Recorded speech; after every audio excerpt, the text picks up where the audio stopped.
President, I rise in support of this amendment, and I wanted to make a few remarks. Madam President, this amendment is, first I wanted to thank the chair of Education Committee, Senator McCrory, for the hard work that he has and also his co-chair have put into this, Representative Jeff Curry. This legislation and this amendment has about 92 pages and multiple different sections. But there is a depth, there is a rationale, there's an understanding, and there's a solution to the challenges that we are facing in our state.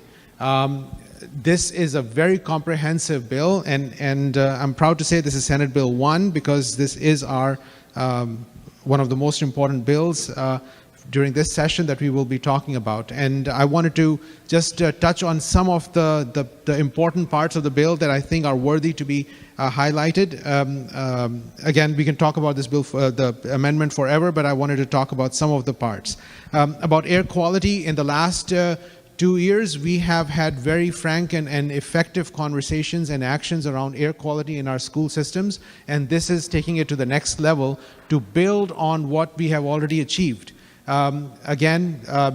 In our state, there were some schools where the children would get physically sick and unable to breathe, and the teachers would get physically sick and unable to breathe because of the indoor air challenges in those school systems. We now have a plan to be able to address some of those challenges, but as we move forward, there is a need to have strategies in place and understanding with collaboration with the Department of Public Health, Department of Administrative Services, and the Board of Education to develop guidelines so that we can make sure that we have rules and regulations in place which will be around the safety, and then also have a feedback loop that would allow us to be able to assess how things are working on this arena. So that's very important. I feel that we need to make sure that our children and our teachers remain safe in the school from just the air that they're breathing in.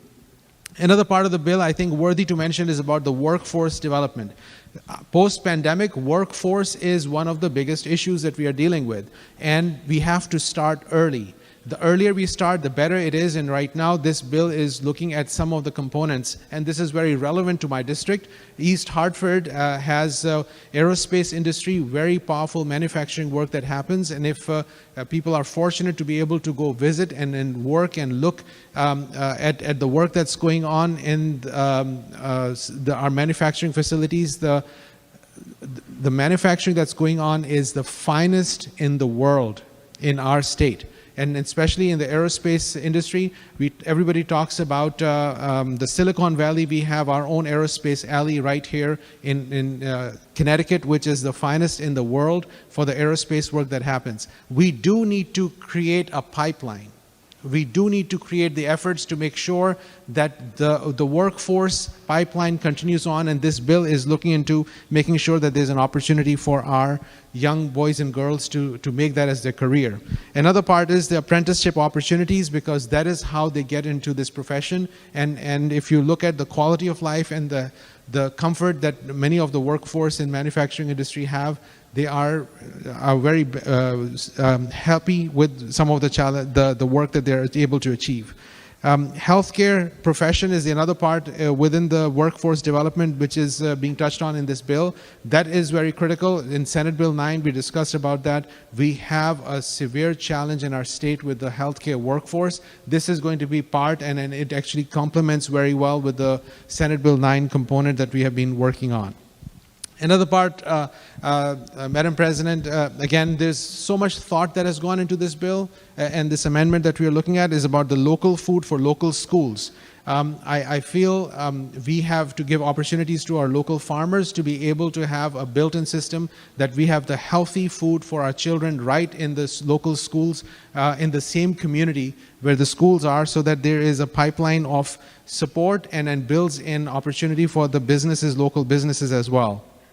Having diverse and minority educators, again, this is looking at the rapid repayment for the loans and opportunities there as well to strengthen that program. That is critically needed. We know from data that if we have diversity in the educators, we actually can change the outcomes and the opportunities for success for our young boys and girls. And another part of the bill that I feel is very important and something that we as the state of Connecticut should be proud of is the Family Resource Centers. Madam President, Dr. Edward Ziegler from Yale University was the one who started this work on family resource centers. He passed away about 4 years ago. He was a Yale professor, psychologist, who actually is considered the father of Head Start program. 20 other states have this program as a part of their way of protecting the children early enough. The state of Connecticut has been one of the first ones because this was part of Connecticut and Yale University where this started. We can do better because once we started it, everybody else followed in other parts of the country. We need to strengthen what we have.